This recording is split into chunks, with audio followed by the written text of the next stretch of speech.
నేను ఈ ధ్యాన పద్ధతిలోకి 1976వ సంవత్సరంలో అనుకోకుండా ప్రవేశించాను. అప్పుడు నేను అహ్మదాబాద్‌లోని ఫార్మసీ కాలేజీ విద్యార్థిని. Just a month before that, out of sheer restlessness, సరిగ్గా అప్పటికి ఒక నెల క్రితం నాలో ఉన్న నేను వివేకానందునిలా తయారవ్వాలి అనే అవిశ్రాంత భావన వల్ల నా తల్లిదండ్రులకు నేనెక్కడికి వెళుతున్నానో తెలియపరచకుండానే వారికి నమస్కరించి ఆశీర్వాదం తీసుకొని ఇంటి నుండి బయలుదేరాను. నేను నర్మదా నదీ తీరం వద్ద ఉన్న శివాలయానికి చేరుకున్నాను. అక్కడ చాలామంది అఘోరీ బాబాలు ఉన్నారు. నేను ఆ రోజంతా అక్కడ గడిపాను. వాళ్ళందరిలోకి వృద్ధుడు ఒకరు నేను అక్కడ ఉండటం గమనించి నన్ను చూస్తూ ఉన్నారు. ఆయన సాయంత్రం నా వద్దకు వచ్చి, బాబూ, నీకేం కావాలి అని అడిగారు. నేను వారికి, మీరు నా గురువుగా ఉండండి, నేను మీ సేవ చేసుకుంటాను అని చెప్పాను. అప్పుడు ఆయన, చూడు బాబు, నేను నీ వయసులో ఉన్నప్పుడు ఇల్లు వదిలిపెట్టాను. నేనిప్పుడు బికారిలా మారాను. భగవంతుని కోసం వెతుకుతున్నాను, కానీ నాకేమీ లభించలేదు. వీళ్ళంతా సేవ చేస్తారు, భిక్ష తీసుకొస్తారు. ఎక్కడ నిద్రించాలి, ఎక్కడ నివసించాలి, భోజనం ఎక్కడి నుండి వస్తుంది, ఈ ఆలోచనలతోనే గడిపేస్తారు. భగవంతుని గురించి మర్చిపోతారు. నువ్వు తిరిగి ఇంటికి వెళ్ళి నీ తల్లిదండ్రులను సేవించు అని చెప్పారు. అదే నెలలో నా సహ విద్యార్థి ఒకరు అప్పుడప్పుడు నేను ధ్యానించడం చూసి, నిజానికి నాకు ధ్యానించడం ఎలాగో తెలియదు, నేను కళ్ళు మూసుకొని నిశ్శబ్దంగా కూర్చునేవాడిని. అదృష్టవశాత్తు ఆ రోజుల్లో మాకు ఫోన్ వంటి పరధ్యానాలు లేవు. లేదంటే నేను నా జీవితకాలమంతా ఫోన్లో గడుపుతూ సమయాన్ని వ్యర్థం చేసేవాడినేమో. ఏమైనా కానీ అతను నన్ను ఒక మహిళ వద్దకు తీసుకువెళ్ళాడు. ఆమె ఈ పద్ధతిలో ప్రశిక్షకురాలు. ఆమె, సరే, నీవెందుకు ధ్యానం చేయాలని ఆశిస్తున్నావు అని మొదటి ప్రశ్న వేశారు. నేను, నాకేమీ తెలియదు, కానీ నేను స్వామి వివేకానందలా తయారవ్వాలని కోరుకుంటున్నాను అని చెప్పాను. అప్పుడు ఆమె, అంటే నీవు సన్యాసిలా మారాలనుకుంటున్నావా? అంటే నీవు వివాహం చేసుకోవా అని ప్రశ్నించారు. నేను, బహుశా అలాగే ఉండవచ్చు అన్నాను. ఆమె, నీవు భగవంతుని కంటే తెలివైన వాడివా అని ప్రశ్నించారు. అలా కాదు అని నేను సమాధానమిచ్చాను. మరి 2 జాతులు అవసరం ఏమిటి? ఒక జాతి సరిపోతే 2 జాతులను సృష్టించడానికి భగవంతుడేమీ మూర్ఖుడు కాదు కదా అని ప్రశ్నించారు. ఈ పద్ధతి ప్రకారం బ్రహ్మచర్యం, సన్యాస జీవితం ప్రకృతి విరుద్ధమైనవి. ఎవరూ కూడా తమ జీవితాలను త్యాగం చేసి బ్రహ్మ విద్యను పొందలేదు. ఖచ్చితంగా ఎవరూ లేరు. దీనికి ఎటువంటి మినహాయింపు లేదు. if you read Swami Vivekananda also very carefully, మీరు వివేకానందుని చరిత్రను జాగ్రత్తగా చదివితే, వారు మరణించబోయే 1 సంవత్సరం ముందు మార్గరెట్ నోబుల్ అనే మహిళ వివేకానందునితో తన సంభాషణను పంచుకున్నారు. ఆమె వారిని, మీరు స్ఫూరద్రూపి, మంచి సన్యాసి, ఉన్నత వ్యక్తిత్వం, మరి మీరు ఎందుకు వివాహం చేసుకోలేదు అని పరిహాసం ఆడినప్పుడు వారు ఆమెతో, నేను వివాహం చేసుకుని ఉంటే బావుండు అని భావిస్తున్నాను, అని ఇప్పుడు సమయం మించిపోయింది, నాకిప్పుడు వివాహ వయస్సు దాటిపోయింది, నేను చిన్న వయసులో ఉంటే వివాహం చేసుకుని ఒక కుటుంబాన్ని ఏర్పరచుకునేవాడిని అని చెప్పారు. ఎందుకంటే కుటుంబ జీవితంలోనే త్యాగం చేయడాన్ని నేర్చుకోగలరు, ఒకరినొకరు ప్రేమించడం నేర్చుకోగలరు. సన్యాసి జీవితం మీకు ప్రేమించడం ఎలాగనేది నేర్పించదు. అసలు మీరు నిజంగా ప్రేమించేవారైతే మీరు మీ ఇంటిని వదిలిపెట్టరు. now I did not face any challenges. ఆధ్యాత్మికతకు సంబంధించినంత వరకు నేను పెద్దగా సమస్యలు ఎదుర్కొనలేదు. ఆధ్యాత్మికత నా జీవితం యొక్క మొదటి లక్ష్యంగా మారింది. నిస్సందేహంగా సమస్యలనేవి ఉండేవి. 1980వ సంవత్సరంలో గుజరాత్లోని ఒకానొక ఫార్మస్యూటికల్ ఫ్యాక్టరీలో ఫార్మసిస్టుగా నాకు మొట్టమొదటి ఉద్యోగం వచ్చింది. అక్కడ నేను కొన్ని నెలల పాటు ఉద్యోగం చేశాను. ఆ సమయంలో నేను ఉత్తరప్రదేశ్లోని షాజహాన్పూర్ వెళ్ళి ఒకసారి నా మాస్టర్ గారిని కలిసి ఉద్యోగం వచ్చిన సంగతి ఆయనకు తెలియజేశాను. ఎంత జీతం వస్తుందని ఆయన నన్ను ప్రశ్నించారు. 750 రూపాయలు అని నేను బదులిచ్చాను. ఆ రోజుల్లో అది ఒక మంచి సంపాదనే అని చెప్పుకోవాలి. तो he reflected back and said, इससे आपका क्या गुजारा होगा? ఈ సంపాదనతో నీకు ఎలా గడుస్తుంది అని ఆయన అన్నారు. అంతే, నేను ఆ ఉద్యోగం వదిలివేశాను. ఎలాగైతే ఒకరోజు కంటే ఎక్కువ కాలం నా సన్యాసాన్ని కొనసాగించలేకపోయాను, అలాగే ఈ ఉద్యోగాన్ని కూడా త్వరలోనే వదిలివేశాను. ఆ తరువాత 1-2 నెలల్లోనే నాకు వివాహమైంది. మేము అమెరికాకు వెళ్ళాం. అక్కడ నా జీవితం మారిపోయింది. ఫార్మా రంగంలో వ్యాపారం ప్రారంభించాను. న్యూయార్క్, న్యూజెర్సీ, ఇతరత్ర చాలా నగరాలలో స్టోర్స్ ప్రారంభించాను.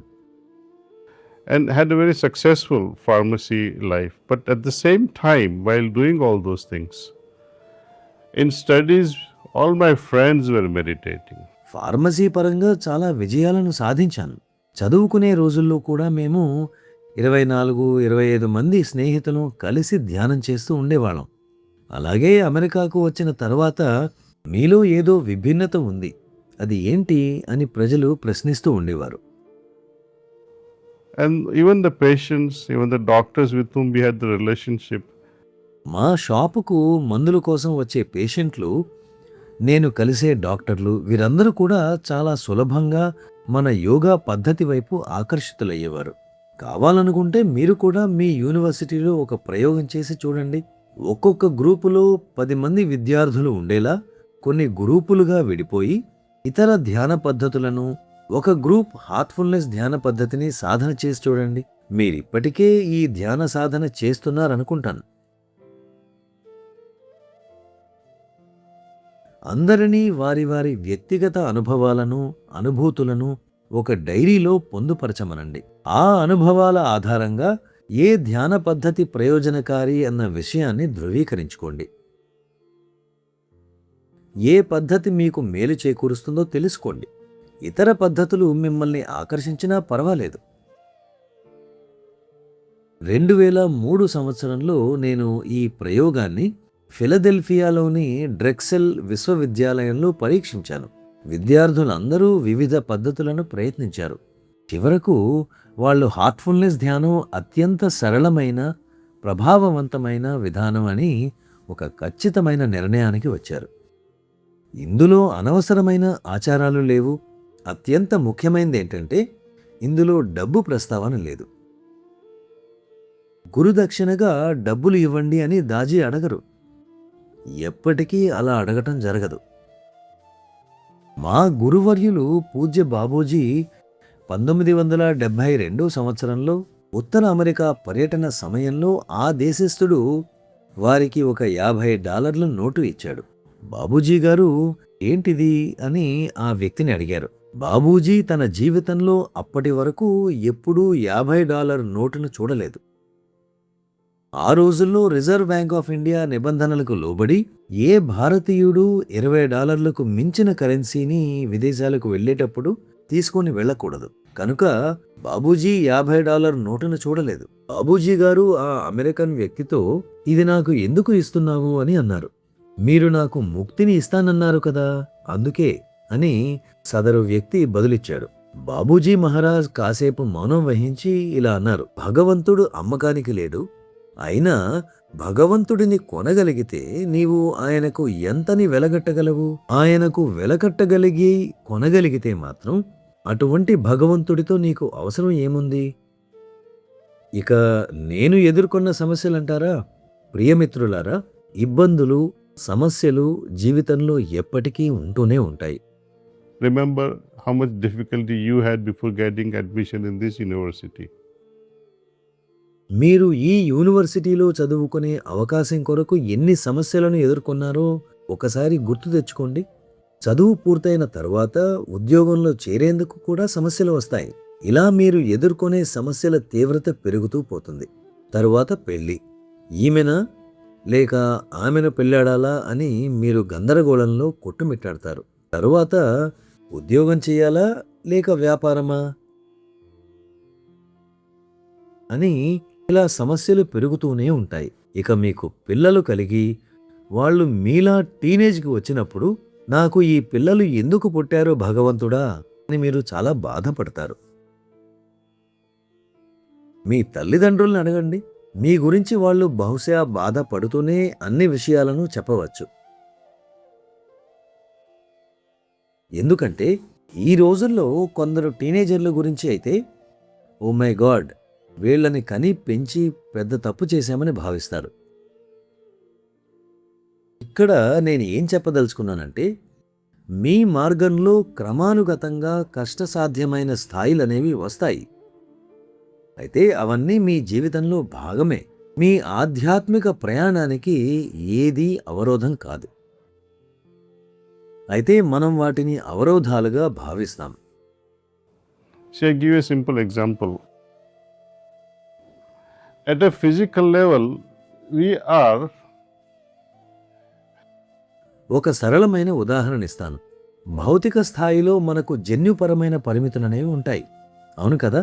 నా తల్లిదండ్రుల జన్యు లక్షణాలను నేను వారసత్వంగా పొందినప్పుడు, నేను 5 అడుగుల 9 అంగుళాల పొడవు పెరగాలని ఉంటే, కొంత వ్యాయామం వల్ల, కొద్దిగా ఆహార మార్పుల వల్ల 5 అడుగుల 9 అంగుళాల పొడవు బదులు 5 అడుగుల 10 అంగుళాలు వరకు పెరగవచ్చునేమో, కానీ 6 అడుగుల వ్యక్తిగా మారను.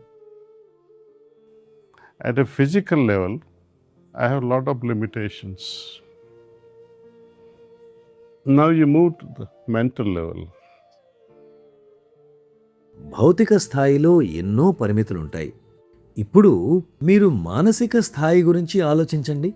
మీ మెదడు స్థాయిలో మీరు వారసత్వంగా పొందినదంతా, మీరు కేవలం ఒక సాధారణ వ్యక్తి, రిక్షా నడిపే వ్యక్తి, లేదా ఒక మామూలు ఉపాధ్యాయుని కుమారుడైనా సరే, మీరు డాక్టరేట్ పొందగలిగే సామర్థ్యాన్ని కలిగి ఉండవచ్చు. అయితే అందరూ ఐన్స్టీన్లా అవ్వగలరా? అది సాధ్యం కాకపోవచ్చు. There is more freedom at a mental level, but there too there is some level of frontier that blocks you. So far and no more. మానసిక స్థాయిలో భౌతిక స్థాయి కన్నా మరింతగా స్వేచ్ఛ అనేది ఉంటుంది, కానీ అక్కడ కూడా కొద్దిగా అవరోధం ఉంటుంది. అయితే ఆధ్యాత్మిక ప్రపంచంలో అసలు పరిమితులనేవి ఉండవు. మీరు అనంతంగా విస్తరించవచ్చు, అభివృద్ధి చెందవచ్చు. కాబట్టి సమస్యలనేవి మనకు ఆధ్యాత్మిక పురోగతిలో అవరోధాలను బాహ్యపరంగా కాదు గాని అంతరంగంలోనే అడ్డుకుంటాయి. And that's why yoga especially demands, whenever you are ప్రతి ఒక్కరి సాకులు భిన్నంగానే ఉంటాయి.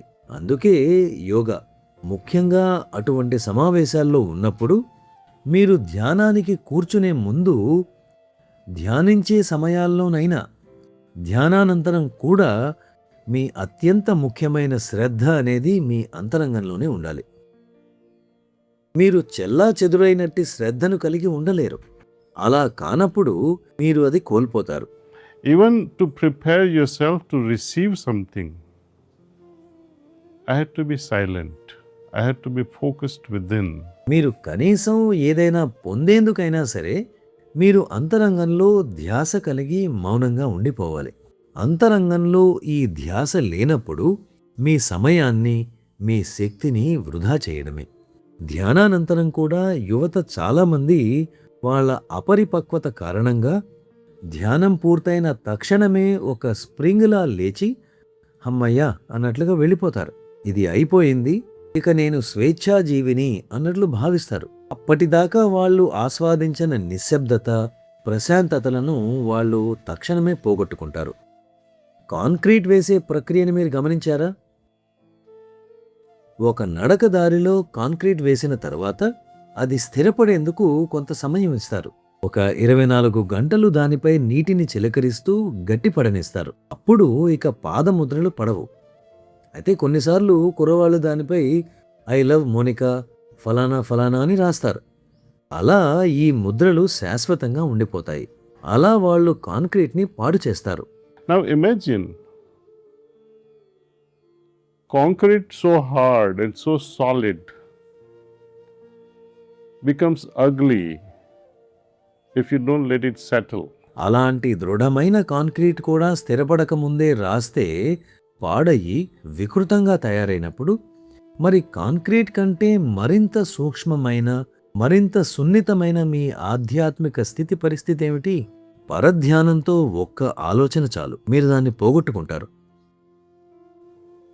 So, right after meditation, try to hold on to that stillness that you have. కనుక ధ్యానం పూర్తయిన వెంటనే మీరు సంపాదించిన ఆ అంతరంగ నిశ్చలత అనే స్థితికి అంటిపెట్టుకుని ఉండండి. అలాగే ఆ స్థితిలోనే చదువుకోండి. మీ స్నేహితులతో ఆ స్థితిలోనే సంభాషించండి, చర్చించండి, మాట్లాడండి. మీ తరగతులకు అదే స్థితితో హాజరవ్వండి. అప్పుడు ఏం జరుగుతుందో చూడండి. అన్నింట్లోనూ మీరు మెరుగ్గా రాణిస్తారు. మీ జీవితంలో ఇక ఏదీ ఒక అవరోధంలా ఉండదు.